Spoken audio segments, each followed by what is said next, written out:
Okay.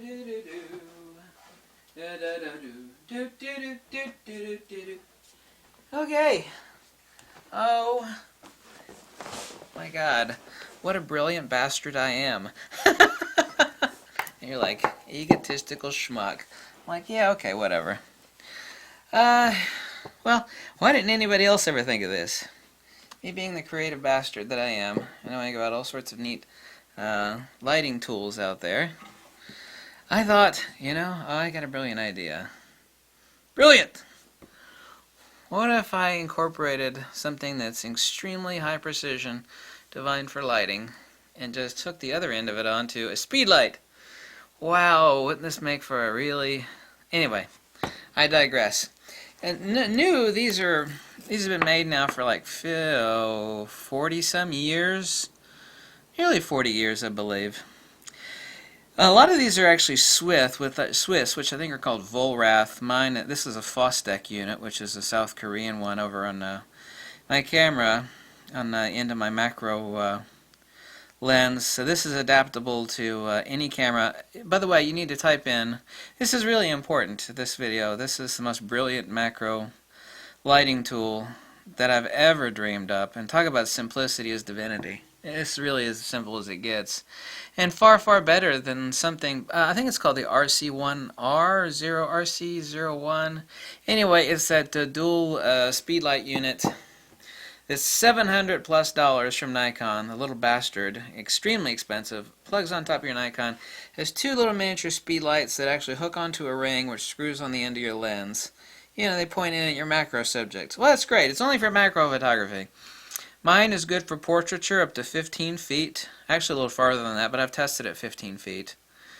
You wouldn't think that a unit like this would be that useful, but it is. It's extremely ultimate, high scientific precision, high transmission, fiber optic ring light. It's what they actually use these for. Is you actually place them. The microscope head will be right here. Your subject will be down here, and there are little clamps to hold this ring light in, and illuminate your subject for looking at objects in the microscope, or putting a camera on the top of a microscope. And of course illuminating your subject, bacteria, or whatever the hell it is you're looking at. Let me show you what it is. It's actually extremely high precision fiber optic. Let me actually just shine a flashlight here and actually show you on one end. And I assume that you could see that. Yeah, there we go. There we go. There we go. There we go. Okay. You see what I'm talking about? Yeah? Yeah. Now, these go, even though they're quite expensive new. There's a crap load of these used on eBay. And I bought a few of them. Average about $40, although there's some there right now for $30. All you have to do is type in fiber optic ring light on eBay, and then type in, click used. And there's a ton of these, and this one is Swiss, for example, extremely high precision. I mean, high. There's no moving parts in this. I mean, unless you actually tried to tie this thing into a knot and break some of the fiber optic strands in here, which I don't actually think you could because of the casing cable that is on these. The transmission is so incredibly high, you would think, well, this tiny, tiny ring couldn't be transmitting enough power if I stuck this on the end of a speed light, which is what I have it done right here. And I'll show you how to make one in a second. But because the efficiency is so incredibly high, and because it is a ring light, it actually works. I was so happy I was ready to cry. It works so well. So well. Now the only issue is, and it's not really an issue, about all of these that are listed used on eBay, the inner diameter on many of them, and hold on a second, is quite small.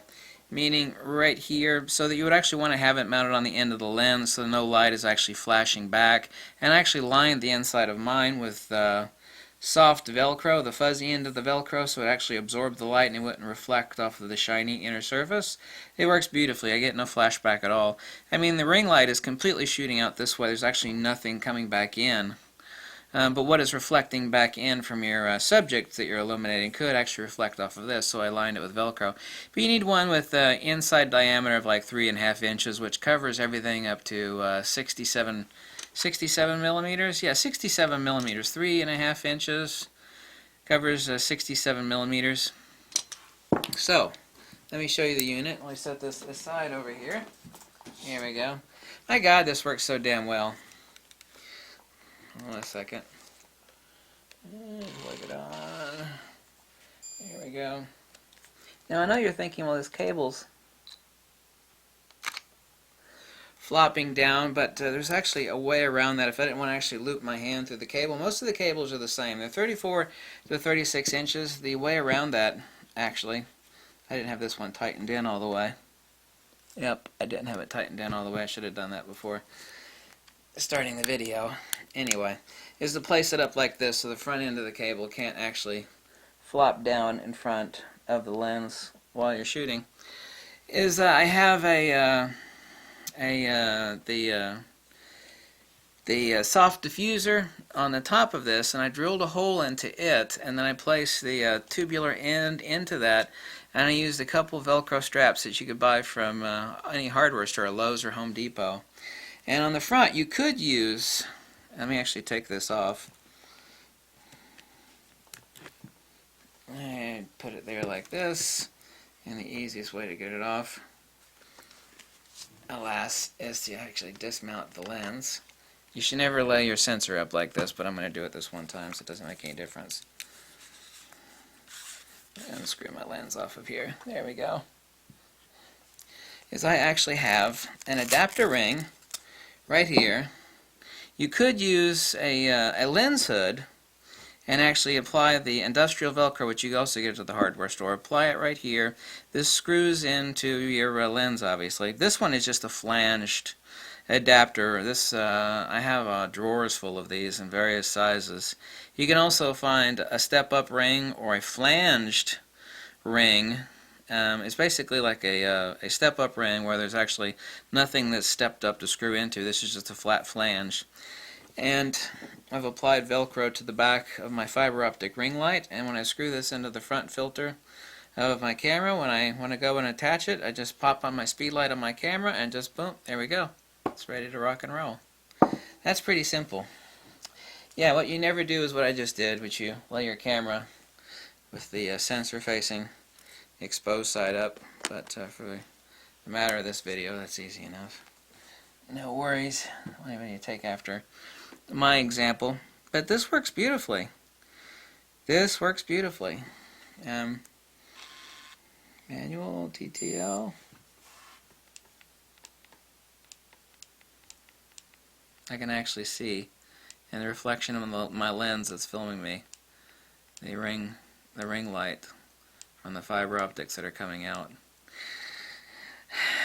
Like I said, you would not think that this extremely thin ring is enough to drop serious illumination on your subject, but I've stepped back in a large room 15 feet and got really good, decent illumination.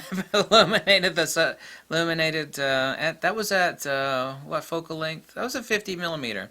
Before I was testing with the 80 millimeter, I was actually just testing with this lens, the 50 millimeter f2. So this is brilliant. I'm actually awestruck at how brilliant this does work. Like I said, when I'm going to go and attach it, let me go in reverse order.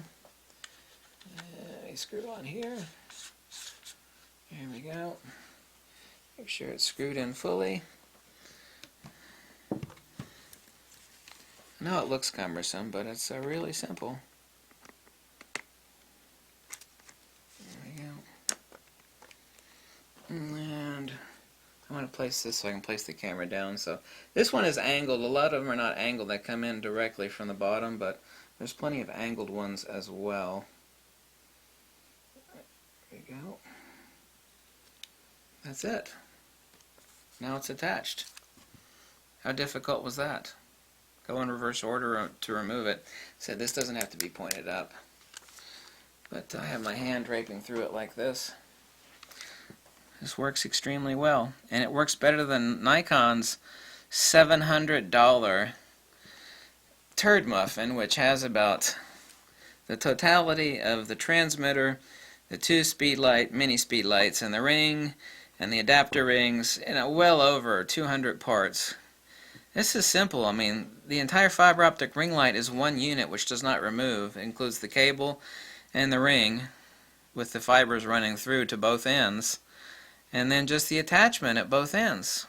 So other than Velcro strips and the ring adapter, which you could, like I said, you could use a modified lens hood, or you could use a large step-up ring such that you could attach the Velcro to the industrial Velcro, by the way. You can get that at the hardware store. I mean, this is brilliant, and it works so damn good. It's absolutely my best macro invention. Now, I guess I can't say I invented this, but I mean, I've not seen anybody else try to adapt this microscope fiber optic ring light for use in flash photography for either portraiture or macro photography. This would be brilliant. Also, too, I was testing it outdoors for just taking a picture of anything. Bugs, insects, leaves, whatever the hell it is you want. This is, by the way, is my favorite macro lens of all time, and I own a crap load of macro lenses, let me tell you what. This is just brilliant, and I'm so glad I came up with it. I had a flash of illumination one night, and I was like, oh my god, I need to order a fiber optic ring light off of eBay. I actually ordered several of them. So congrats to me, and a pat on my back for inventing the most simple, the most efficient, and the most brilliant damn macro ring lighting / portraiture tool ever created. Like I said, a lot of these, as I stated before, are Swiss. You want to talk about, it's just some sort of, thrown together, rigged up contraption. This is ultra high efficiency, most expensive that money can make. A lot of these, and this is not the Fostech, but like the other one over there, they're only like $10 more for the Swiss ones. I mean, you're talking about Rolex Swiss level precision fiber optics meant for high-end scientific microscope photography and illumination, is being adapted to speed light to end of lens.